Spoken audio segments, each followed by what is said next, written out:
भक्ति भाव से, हृदय से होती है। ज्ञान मस्तिष्क से प्राप्त होता है। कर्म इंद्रियों से होता है। यदि हम सद्गुरु संतों की श्रद्धा भावपूर्वक भक्ति करते हैं तो हमें वस्तु स्थिति का यथार्थ बोध प्राप्त होता है, ज्ञान प्राप्त होता है। और जब ज्ञान प्राप्त हो जाता है तो कर्मों में निर्मलता आती है।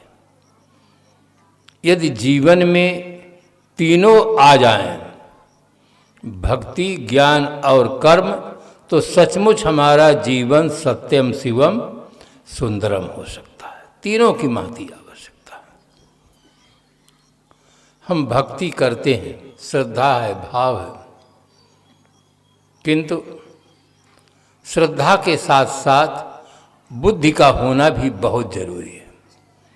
जीवन में श्रद्धा और बुद्धि दोनों का सुंदर समन्वय होना चाहिए। श्रद्धा से आदमी की धर्म की ओर प्रवृत्ति होती है और बुद्धि से आदमी वास्तविकता को समझ सकता है। आज लोगों में श्रद्धा तो है, किंतु बुद्धि का प्रयोग न होने से जो जीवन में पवित्रता दिखलाई चाहिए वो नहीं दिखाई देती है। क्योंकि उपासक प्रत्यक्ष है और उपास्य प्रत्यक्ष नहीं है। जैसे विद्यार्थी प्रत्यक्ष हो और पढ़ाने वाले गुरुजन कागज के हों, अप्रत्यक्ष हों, तो विद्यार्थी को योग्यता नहीं आ सकती है। रोगी प्रत्यक्ष हो और डॉक्टर अप्रत्यक्ष हो, कागज का हो, तो कभी ऑपरेशन या इलाज सही ढंग से नहीं हो सकता। ऐसे ही भक्त प्रत्यक्ष हैं, उपासक प्रत्यक्ष हैं, उपास्य अप्रत्यक्ष हैं। महापुरुषों की, सती साध्वी देवियों की मूर्ति बनाकर हम उनकी भक्ति करते हैं, इसलिए कुछ बोध नहीं होता है। कुछ लोग आकाश में हाथ उठाकर ऊपर की ओर प्रार्थना करते हैं, वहां भी इष्ट प्रत्यक्ष नहीं है। इष्ट प्रत्यक्ष न होने से कुछ बोध नहीं होता, जीवन में परिवर्तन नहीं होता। कहने के लिए हम कहते हैं बिस्मिल्लाहिर्रहमानिर्रहीम, अल्लाह ताला रहम दिल वाला है, और घर में जाते हैं बकरा मुर्गा सफा हो जाता है। जीवन में कोई परिवर्तन नहीं। हम कहते हैं सी राम मैं सब जग जानी और करा हूं प्रणाम योर युग बानी। कितना सुंदर भाव है, किंतु इससे प्रत्यक्ष न होने से बोध नहीं होता। तो लोग क्या करते हैं, सी राम मैं सब जग जानी, अब बेचे ही दूध मिलावे ही पानी। सारा संसार सी राम में है, पर दूध बेचेंगे तो पानी मिला देंगे, घी बेचेंगे तो डालडा मिला देंगे, चना बेचेंगे तो कंकड़ मिला देंगे, हल्दी बेचते हैं पीली मिट्टी मिला देते हैं, और धनिया बेचते हैं तो गधे की लीद मिलाते हैं। कभी धनिया पीसी हुई नहीं लेना चाहिए। मैं आंखों देखा हाल पर। एक व्यक्ति से मैं पूछा, वो कूट रहा था गधे की लीद, मुझे बड़ा आश्चर्य। मैंने कहा इसको क्या करोगे? साफ साफ बता दिया कि इसको धनिया में मिलाया जाता है, पीसी हुई धनिया में। कैसा आदमी का दिमाग हो गया है। सब चीजों में एक तरफ कहता है मुहिमा तोहिमा खड़क खंगमा, जहां देखो तो राम। शब्द खड़क और खंभा में उसको राम दिखाई देता है, किंतु आदमी में राम नहीं दिखाई देता। इष्ट प्रत्यक्ष न होने से व्यक्ति को बोध नहीं होता है। इसलिए सदगुरु कबीर साहब ने एक बहुत बड़ी क्रांति की। कबीरन भक्त बिगारिया कंकर पत्थर धोए, अंतर में विसराग के अमृत डारे।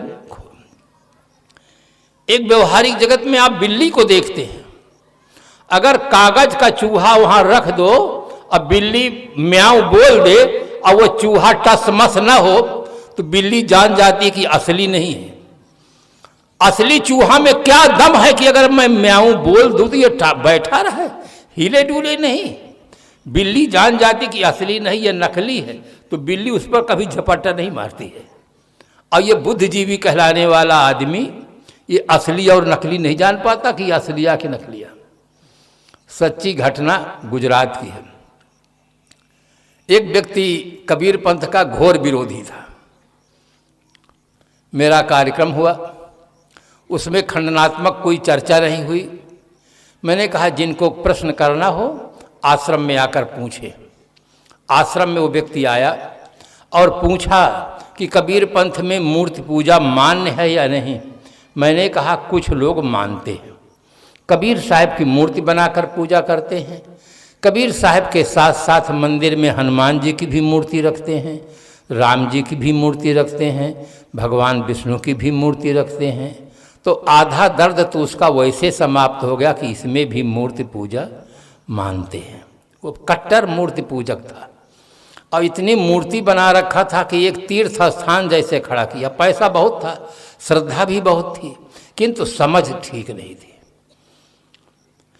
तो आधा तो वैसे समाप्त हुआ। फिर मैंने पूछा कि अच्छा एक बात ईमानदारी से बताइए, आपके 2 बच्चे हों, एक बच्चा आपकी मूर्ति बनाकर पूजा करता हो, आरती करता हो, भोग लगाता हो, सब कुछ करता हो, अब आपकी कुछ भी नहीं करता है, आपकी मूर्ति की करता है, आपकी कुछ नहीं करता। और एक बच्चा ऐसा है जो आपको ही स्नान कराता है, आपको भोग लगाता है, आपकी पूजा करता है। तो ईमानदारी से बताइए अपनी संपत्ति का उत्तराधिकारी किसको बनाएंगे? उसने कहा जो मेरी करता उसको करेंगे। मैंने कहा जो आपकी मूर्ति को करता है तो आपकी मूर्ति की पूजा आपकी पूजा नहीं है? कहा बिल्कुल नहीं है। मैंने कहा इसी वाले में हम लोग भी हैं। इतना खुश हुआ, इतना उसको बोध हो गया। दूसरे दिन वो भंडारा दिया, कहा हमारे यहाँ भंडारा होना चाहिए। उसके मित्रों ने कहा साहब ये तो घोर विरोधी था, ये आप लोगों को भंडारा कैसे दिया? मैंने कहा इसी से पूछिए। इसके भीतर ऐसा बोध हुआ कि मूर्ति की पूजा अपनी पूजा नहीं, असली पूजा नहीं है, वो मूर्ति की पूजा है। हनुमान जी की मूर्ति की पूजा हनुमान जी की पूजा नहीं है। शेर की पूजा शेर की नहीं है। शेर बाहर रहता है, मूर्ति बनी रहती है, लोग उसको जाकर देखते हैं शेर, किंतु वो न दहाड़ सकता है न कुछ कर सकता है। और असली शेर आ जाए तो एक बार पुजारी के सामने बोल दे तो 9-2-11 हो जाएगा। असली शेर नहीं, वो शेर की मूर्ति है, शेर नहीं है। जिसकी मूर्ति होती है वो मूर्ति में नहीं होता है। एक छोटा सा नियम याद रखो, जिसकी मूर्ति होती है वो मूर्ति में नहीं होता है। अगर शेर की मूर्ति में शेर हो, हनुमान जी की मूर्ति में हनुमान जी हो, तो मजाल है चोर चोरी कर सके। हनुमान जी के पास गदा रहता है, एक गदा मारे जिंदगी भर मंदिर में चोरी बंद हो जाए।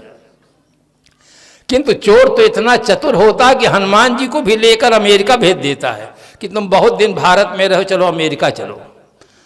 तो ये मूर्ति पूजा ये असली पूजा नहीं है। आप अपने माता और पिता की पूजा छोड़ करके